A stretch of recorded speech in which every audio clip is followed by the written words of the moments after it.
হয় না, একবার আপনারে চিনতে পারলে রে যাবে অচেনারে চিনতে, যার আপন খবর আপনার হয়, অথবা মনের মাঝেই দেখ না খুঁজে পাবি রে তুই, সে যে তোরই মনেরই গোপন কোণে সদাই বসত করে রে, মনের মাঝেই দেখ না খুঁজে পাবি রে তারে।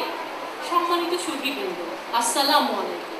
অপসংস্কৃতির আগ্রাসনমুক্ত শুদ্ধ সঙ্গীত চর্চা ও পরিবেশনায় প্রতিশ্রুতিশীল ধ্রুব শিশু কিশোর শিল্পী সংগঠনের পক্ষ থেকে আপনাদের সবাইকে একগচ্ছা রজনীগন্ধা পুষ্পরিত শুভেচ্ছা জানিয়ে শুরু করছি মহান আধ্যাত্মিক সাধক বাউল সম্রাট লালন ফকির ও মরমী গীতিকবি জালালউদ্দিন খাঁর স্মরণে বিশেষ সঙ্গীতানুষ্ঠান আপন ঘরের খবর নিয়ে।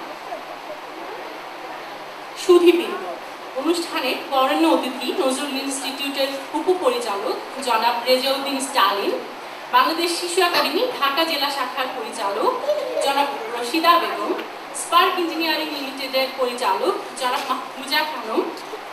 মাহবুজা বেগম এবং অনুষ্ঠানের সম্মাননা প্রাপ্ত অতিথি প্রখ্যাত লালন সঙ্গীত শিল্পী জনাব চন্দনা মজুমদার, প্রখ্যাত বাউল সঙ্গীত শিল্পী পাগলা বাবু এবং পপি আক্তারকে নিয়ে আমি ধ্রুব শিশু কিশোর সঙ্গীত শিল্পী সংগঠনের প্রতিষ্ঠাতা জনাব শহীদ খানকে মঞ্চে আসন গ্রহণ করার জন্য বিনীতভাবে অনুরোধ জানাচ্ছি।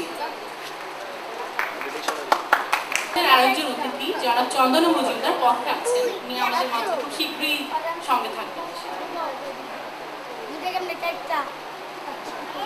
অনুষ্ঠান উপস্থাপনায় আছি আমি শিশু কিশোর শিল্পী সংগঠনের ক্ষুদে শিল্পী মাহিবা, অধরা, লিবা, দোলা এবং সাকিবা।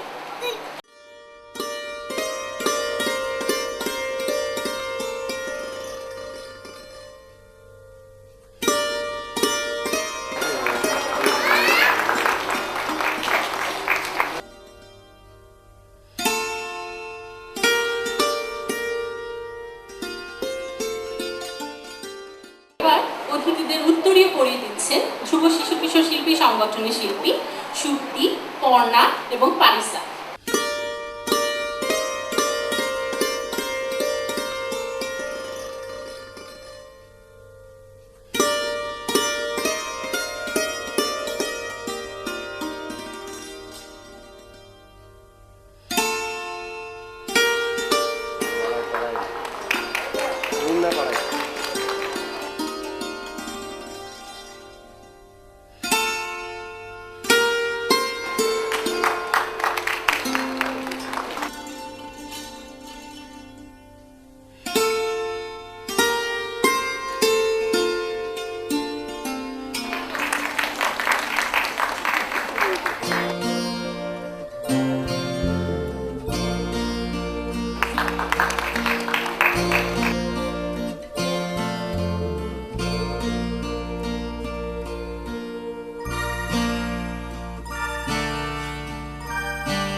ধ্রুব শিশু কিশোর শিল্পী সংগঠনে জন্মলগ্ন থেকেই পপি আক্তার একজন নিয়মিত শিল্পী।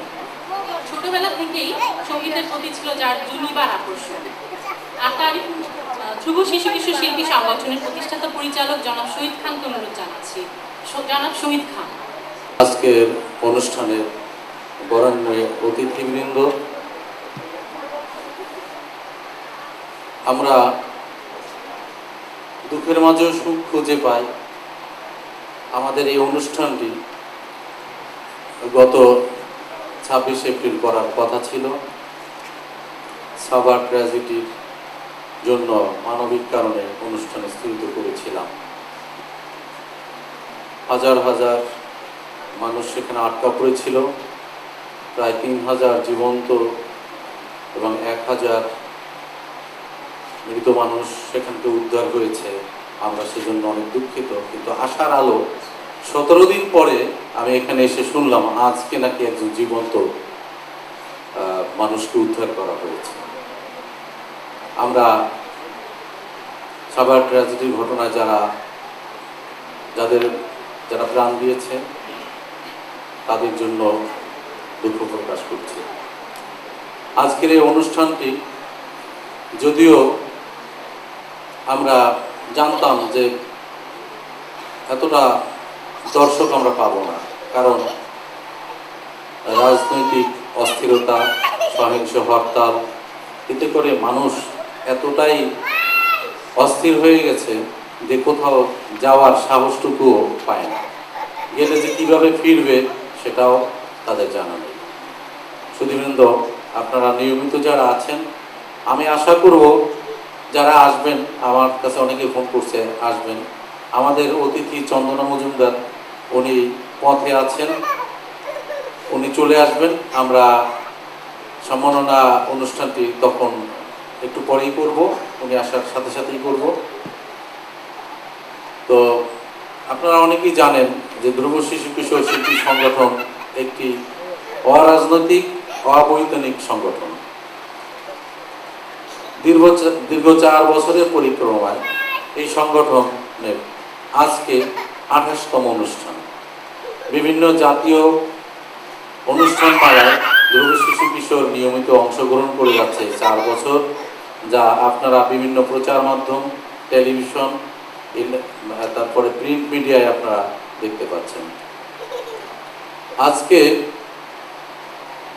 আমি যে একটি কথা বলবো সেটি হলো যে আমরা বছরের পর বছর শিশুদেরকে গান শিখাই, কিন্তু যখনই কোনো অনুষ্ঠানের কথা বলি তখন দেখা যায় থাক তবলা লাগবে না, এমনিই গাই। আসলে তার তবলা ভীতি, দর্শক ভীতি, শব্দযন্ত্র ভীতি ইত্যাদি ভয় কাটিয়ে একজন শিল্পীকে, শিশু শিল্পীকে সুন্দররূপে গড়ে তোলার জন্যই আমার এই প্রতিষ্ঠা করা হয়। এর আরেকটি দিক আছে, যে দিকটা আপনাদের সবাইকে মনে রাখতে হবে, যারা ধ্রুব শিশু কিশোরের শিল্পী তাদের অভিভাবকদেরকে মনে রাখতে হবে এবং শিল্পীদেরকেও বোঝাতে হবে যে আমি আসলে দেখেছি ঢাকায় এসে একটি কবিতা পড়েছিলাম, ইটের পরে ইট, মধ্যে মানুষ ইট। ঢাকায় এসে তাই দেখেছিলাম, মানুষে মানুষে